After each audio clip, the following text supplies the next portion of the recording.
Good morning. The moon is setting. I don't think it's actually full till tomorrow. But our good morning story is going to be The Travelers from the 24 Carat Buddha and Other Fables by Maxine Harris. The publisher is the Sidran Institute Press. The Travelers. It was late afternoon when the luxury yacht carrying 50 wealthy European tourists and a staff of equal size sailed into the harbor of the island they called Ile Perdue, the Lost Island. They had traveled for many days to reach the island that few outsiders ever had the privilege of seeing, much less spending several days exploring. The travelers were poised on the deck, cameras in hand, as the crew prepared to drop anchor. On the shore, a small group of native inhabitants stood smiling and waving as the ship grew near. "Welcome to Mickey," called one bright-faced girl who rushed to the front of the group, waving and gesturing with both hands. "What is Mickey?" asked one of the passengers, who had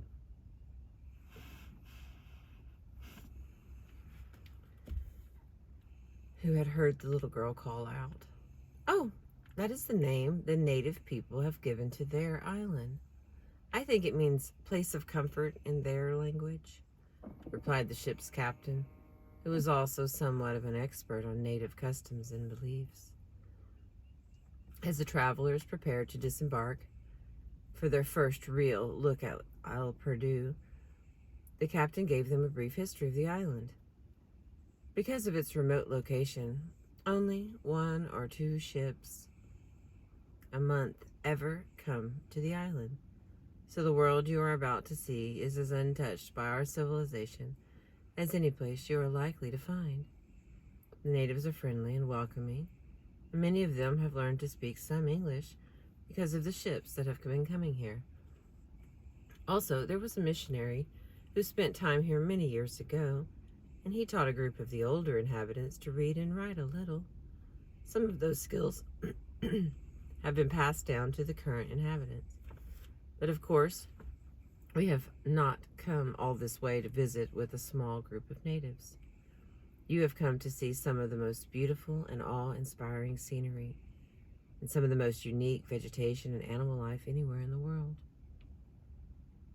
And with those words, he instructed his crew to prepare the small raft that would take the passengers ashore for their first look around.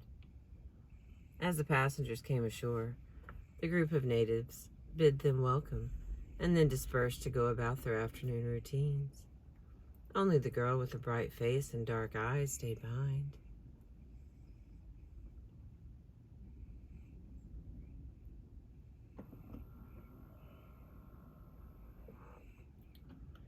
She offered the travelers sweet fruits that she carried in a basket, hanging from a cord tied around her waist.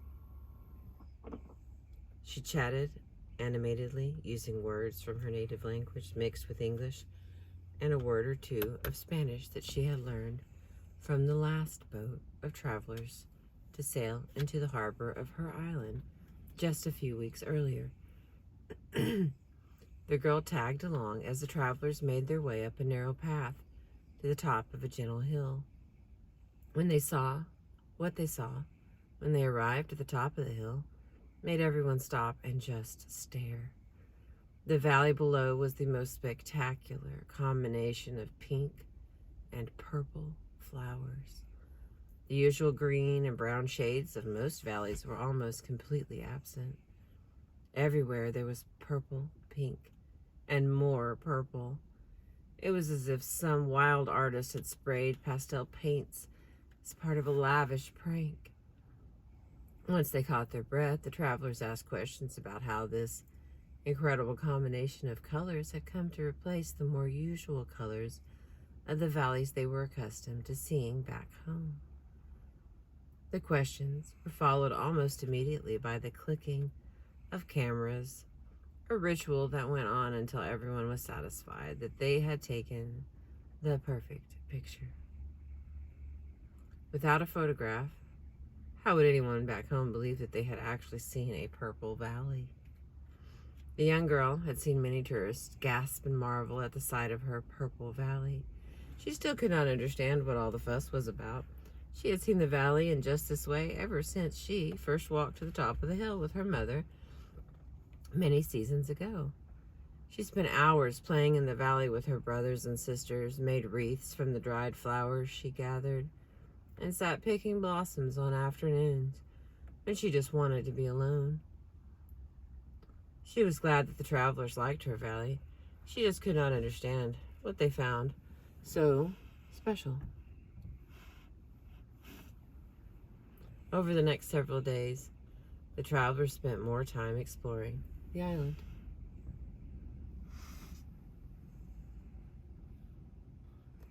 They saw the birds with bright blue feet that splashed in the water like playful children. They watched as the flying squirrels scooped berries from the bushes with a lower jaw that looked like a shovel. And each time they marveled at what they saw and clicked frantically with their expensive cameras. The girl continued to accompany them on their excursions, and each morning she met them as they disembarked from their boat with her offering of fresh fruit and flowers. They tried to give her coins in exchange for her gifts, but she had learned long ago she had no use for the coins or the paper money they handed her as they smiled and walked by. Occasionally, they gave her some sweet treat or a brightly colored piece of cloth the women called a scarf, and these gifts she liked very much indeed.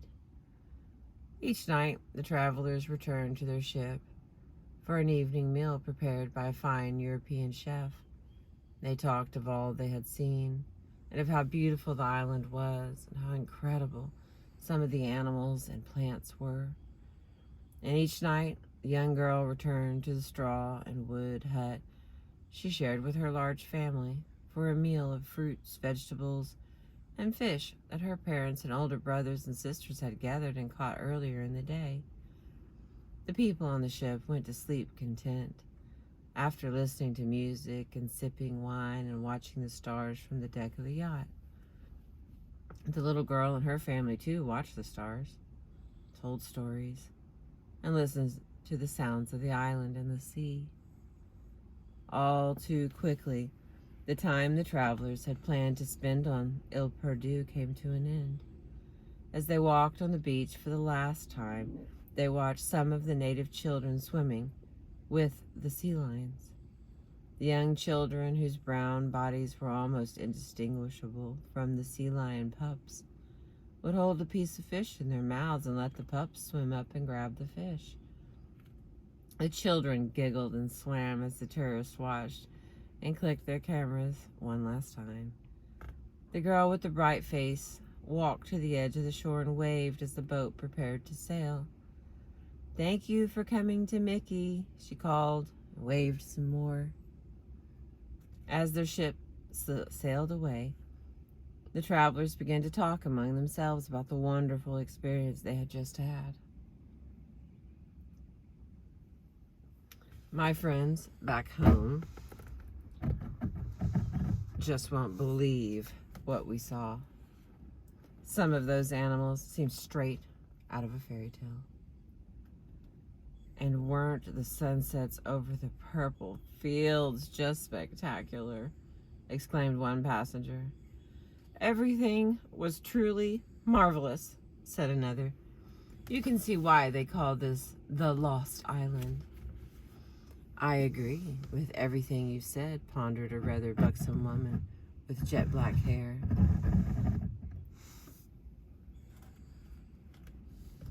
But I couldn't help feeling sorry for the native people, especially that bright-faced little girl who kept bringing us fruit. Their island may be beautiful, but they know so little of the world. They have never heard classical music or read a good book or gone to the theater. They don't even know that Paris and New York and Hong Kong even exist. Their whole world is limited to that one tiny island. Standing on the shore, watching the ship disappear, the little girl was having thoughts of her own. Those travelers were very nice, she thought.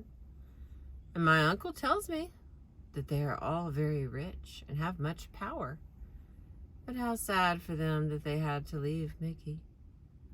They never got to see the turquoise scorpion fish, or ride the waves just before sunset, or see the hill that spews fire when the night sky is almost black. They will return to their homes and their families, but most of them will never have a chance to come again to my wonderful island.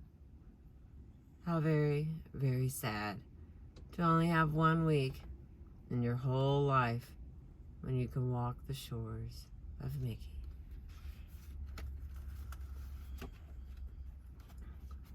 The additional reading. The Travelers. What constitutes the good life? How we each wish we knew. So often we evaluate one person's life by standards that make sense for somebody else. One person's joy or comfort is another person's lost island. In working with women and men in recovery, or when talking with friends, family, or lovers, it is sometimes difficult to see the world through the eyes of the other. Perspective, the ability to stand in someone else's shoes and look out, is essential if we are to be part of another's healing journey. There are few, if any, right answers about how to live the good life. We must be willing to entertain many different paths to recovery and healing. And as individuals, we must learn to respect our own view of what makes us happy, rather than trying to find our happiness in another person's vision.